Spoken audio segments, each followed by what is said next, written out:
बोला जा रहा है कि हरीश और विमल एक कार्य को 20 दिनों में पूरा कर सकते हैं। उन्होंने इस पर 15 दिन तक साथ काम किया और फिर विमल चले गए। शेष कार्य हरीश ने अकेले 10 दिनों में पूरा किया। हरीश अकेले पूरे कार्य को कितने दिनों में पूरा कर सकता है? भाई है कोई बच्चा जो इस क्वेश्चन को मुझे लगा कर बता दे भाई। टाइम एंड वर्क का क्वेश्चन है, बेहतरीन सा क्वेश्चन दोस्त दिया गया है। कितने बच्चे हैं जो इसका जवाब मुझको दे सकते हैं भाई, या मैं ही बताऊं भाई?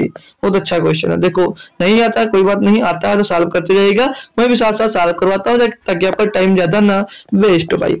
शुरुआत से पढ़िएगा। हरीश और विमल एक कार्य को 20 दिनों में कर सकते हैं, यानी हरीश को एच मान लेता हूँ, विमल को मैं वी मान लेता हूँ, ठीक है, विमल को मैं वी मान लेता हूँ। अगर ये दोनों साथ में, अरे भाई बन जा अच्छे से यार, ठीक है, ये दोनों अगर साथ मिलकर काम करते हैं भैया 20 दिनों में कर लेते हैं, 20 दिन में कर लेते हैं भाई, एक मिनट, 20 दिन में ये दोनों मिलेंगे भैया, कार्य को 20 दिनों में कर लेते हैं। ठीक है भाई, क्लियर इतनी बात? जी सर क्लियर है।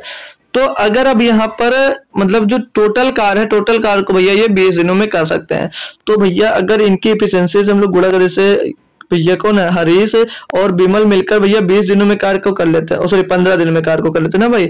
तो इनकी जो कार्य क्षमता है उसमें हम दिनों की संख्या गुणा कर देंगे तो भैया टोटल कार्य मिल जाएगा। जी सर, अब बराबर आएंगे भैया। अब इसमें से इतना ये जो कार्य मिल गया है, इस कार्य को भैया 15 दिनों तक काम किया, मतलब साथ में भैया 15 दिनों तक काम किया, यानी कि हरीश और विमल साथ में थे तब सिर्फ 15 दिनों में काम किया भैया। उनके दिनों से 15 से का गुणा कर देंगे, पता चल जाएगा कितना काम हुआ।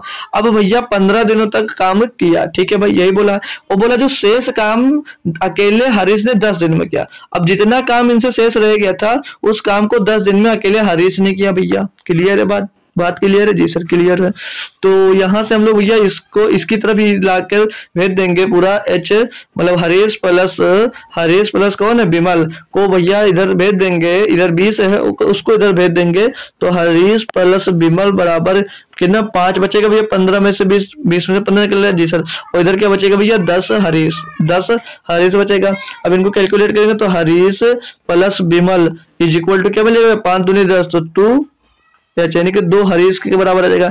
यानी कि भैया जो यहाँ पर हरीश और विमल की जो एफिशिएंसी आ रही है यहाँ से क्या मिले भैया, देखो तो यहाँ से अगर हम लोग हरीश और विमल की एफिशिएंसी की बात करेंगे भैया, तो दोनों मिलकर 2 काम करते हैं या नहीं करते, दिख रहा है आपको या नहीं दिख रहा है? ये तो देखो, जैसे देखो अब मैं इस एच को इस तरफ भेज दूंगा तो यहाँ पर विमल बराबर हरीश हो जाएगा नहीं हो जाएगा, विमल बराबर हरीश हो जाएगा नहीं हो जाएगा, एक जो जाएगा घट जाएगा, तो विमल और बट्टे में हरीश की एफिशिएंसी लेंगे भैया, तो ये एक आ जाएगी नहीं आ जाएगी, कि विमल की एफिशिएंसी 1 हरीश की एफिशिएंसी 1, यानी कि दोनों का जो कार्य क्षमता है वो क्या भैया 1 है, यानी कि एक दिन में 1 काम करते हैं भाई।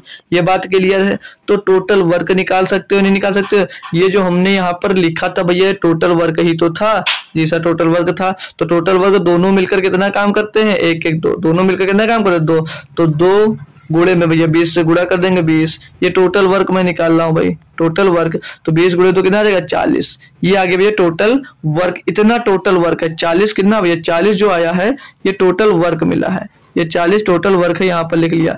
अब आगे क्वेश्चन में क्या कहा है कि हरीश अकेले पूरे कार्य को कितने दिनों में कर सकता है। भैया हरीश की एफिशिएंसी कितनी, एक दिन में 1 काम करता है, तो 40 काम को कितने दिनों में करेगा। हरीश एक दिन में 1 काम करता है, 40 काम को कितने दिन में करेगा भैया, 1 से डिवाइड कर देंगे कितना आ जाएगा 40 ही आ जाएगा, तो 40 दिन में पूरा करेगा। ऑप्शन नंबर ए इसका सही जवाब होगा, बताएं।